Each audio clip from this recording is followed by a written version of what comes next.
Hey, what's up guys, this is Scott5 here with an unboxing review of a hybrid wallet phone case for the iPhone 5, 5S, and SE bodies. Now they do come in several different colors. The one I have here is in rose gold, which they sent me. So this is going to be a product review sponsored, but I promise to give you guys, as usual, my thorough and unbiased review. Now for the first part of the video, of course this is the unboxing, so just take a look at the back. It looks like it says that it has a screen protector as well, and a jelly case and waterproofing. I think that's what it would say, but this case is definitely not waterproof, so don't dunk this in water. Alright, so let's take out some scissors and get this open.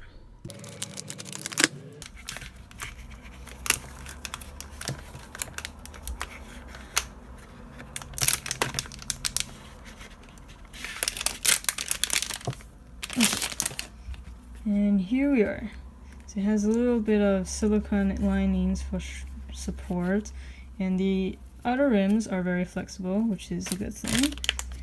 And I don't know what it's talking about the screen protector, but maybe it means the lipped.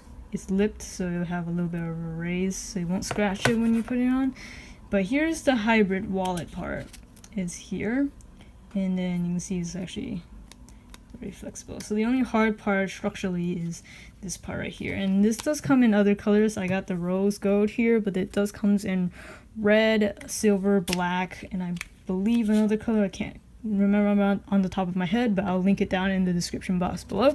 But as you can see, it kind of slides too easily in my opinion, but you can put in like maybe a folded dollar bill or something. You can put in 2 cards if you so choose.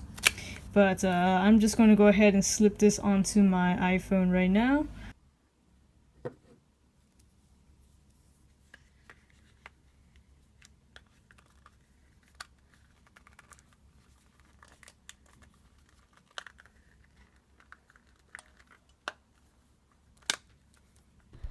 Okay, so the phone's in the case. It looks like it's pretty snug, and as you can see, you can put in a card. Here I'll put in my Safeway Club card just for demos. It says it'll take up to 2 cards, but I kind of doubt that. But anyways, just a quick look at the case on the phone. Looks like it has a little bit of thickness. But now for the review. So first, let's just take a little tour around this case now that I've used it for approximately 1 month as my usual case, and I still have my Safeway card in here just for demos. Get to that a little bit more later. But just first off, talking about the front, the lip, as you can see around this case, is actually very thin. Yes, it does protect the screen, but just barely. And it also hugs the case just barely as well. As you can see, I can still see the edge of my screen protector pretty easily with this thing, as opposed to my previous case. Here on the bottom, all the ports are exposed. They have a little bit of a bridge between, which is, it depends. Anyways, and then here on the side are the buttons, volume buttons, which are just barely raised. Get to that a little bit more later. And also the mute switch is accessible, but it's a little hard to access. And again, the sleep wake button is also very, very shallow. I wish that they made the covering buttons a little bit more obvious to press. The camera cutout is also not very generous, but I didn't have any problems with my pictures, so I guess that's okay. Now moving on to the stowaway card portion. As you can see, just 1 card in here I think is really the maximum for this thing, and it slides in and out pretty easily, a little bit too easy for my taking. Sometimes it gets stuck since there's no lubricant in between the plastic, but the tricky part here is getting the card out. So what I found is if I push my thumb at the bottom corner and then tug at it at the top, it comes out reasonably well. As with any phone case that I get, I always try to test out what kind of earphones can I actually plug into it. Generally, they're not very generous. So first off, I'm going to test out the cable from my Audio-Technica ATH-M50Xs, and you can see it fits in perfectly fine because the cable accounts for a little narrow entry into the audio ports. And then we have the, of course, standard Apple earphones, which definitely fit. If it doesn't, then that's a terrible case, like don't even bother.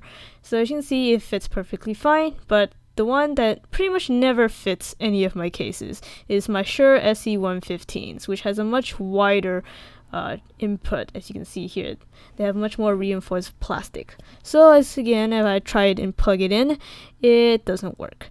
So if you don't have a very thin port for your earphones, they are probably not compatible for this case.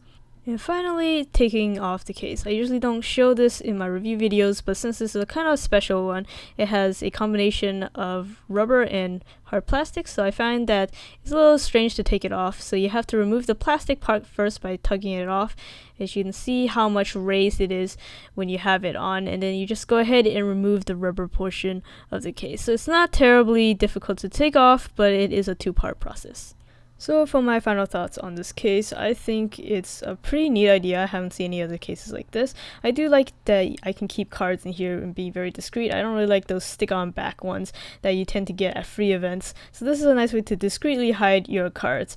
I just kind of wish that they put a little bit more reinforcement at the corners, since it's definitely the part that you tend to drop it more, and I wish the lip was maybe a little bit raised more, and definitely buttons, wish those were raised a little bit more. But those really aren't deal breakers for this case. I think it's still really neat. I kind of wish that the execution of the sliding back part was a little bit more smooth and that the card was a little bit easier to get out. But that's just kind of a minor gripe, and I hope that they'll consider refining this case in the future. But I'll go ahead and give it a 4 out of 5 stars. I think it's pretty unique. Go ahead and pick it up if you think it's unique as well. Thanks for watching, guys.